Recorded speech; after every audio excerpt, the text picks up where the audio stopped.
kysästä sult heti tähän, että onko se provikka edelleen vielä 11 pinnaa?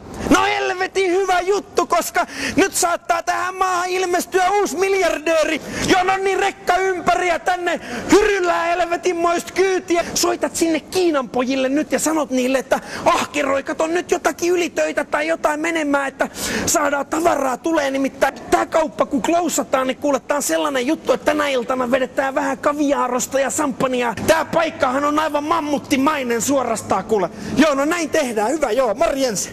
No niin.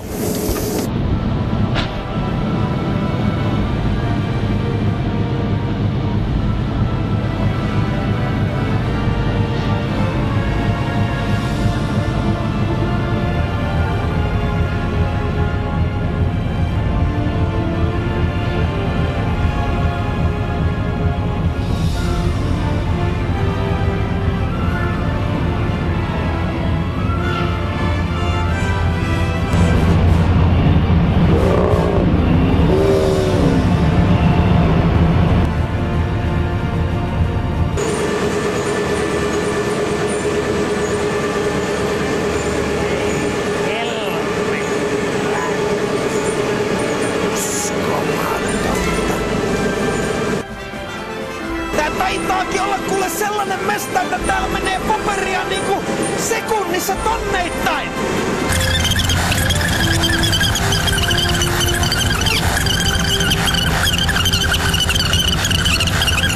Mites nää paperikaupan tekemiset, niin ole...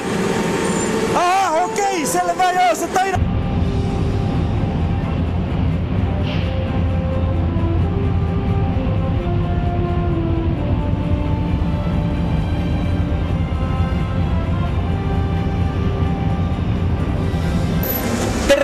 Tervehdys tähänkin torppaan. Meikäläinen on Stenfors Instant Paperilta Stenu näin meidän kesken.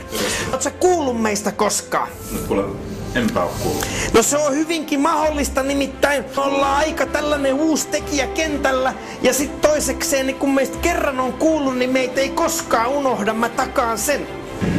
Meillä on aivan täysin erilainen palvelukonsepti kuin millään muulla firmalla. Meidän firma ei satsaa palveluun. Meillä tärkeintä on paperi ja hinta. Nimittäin tää meidän tavara perustuu siihen, että meillä tuolla kuule Kiinassa helvetin ahkerat jätkät tekee kato riisikupillisella päivässä niin saman verran tavaraa, mitä täällä Suomessa joku laiska Jaakko tuolla, se saa samanaikaiseksi vuodessa. Kato sä ajattelet siellä jotakin hintaa päässäs, että mitähän toi jätkä tossa vois niinku tarjota, niin kuule leikkaa siitä hinnasta heti 30 pinnaa pois. Ja nyt kato mä avaan täältä pikkusen tätä liiton arkkia auki tästä näin ja mä näytän sulle. Niin kuule tätä kun sä pääset tunnustelemaan ja haistelemaan.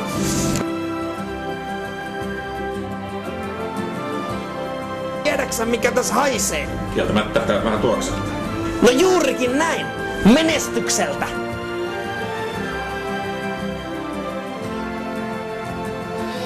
Kai sä huomasit, että me ei käytetä tällaista konttoripaperia. Siis ymmärsin mä nyt oikein, että sulla on tuolla miljardien laitteet. Nyt sä sanot, että siellä ei ole yksikään noista käsittämättömistä koneista imase A4. Ei yksikään. No A kolkkua. Ei sitäkään. No tietyillä erikoisjärjestelyillä mä pystyisin sulle hommaa varmaan tollasella päivän varoitusajalla niin A2 kanssa. Mulle ainut kone, mikä meillä syö A4, niin on mun henkkohtainen printteri. No niin, nythän me päästään taas samalle aaltopituudelle ja uudestaan keskustelemaan. Mä pystyn esimerkiksi välittömästi järjestämään sulle tollasen rekallisen A4. Ehkä joku pari päivää, niin mä voin luvata sulle toisen samanmoisen satsin. Kuule määrät, mistä puhutaan, niin on luokkaa 1 riisi per vuosi.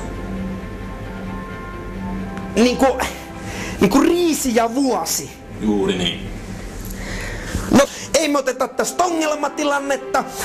Sä huomaat, että sä saatat tarvita parikin riisiä, niin miltäs kuulostais tollanen 5 vuoden sopimus? Se mitä me tarvitaan, niin me haetaan tosta naapurin viimarista.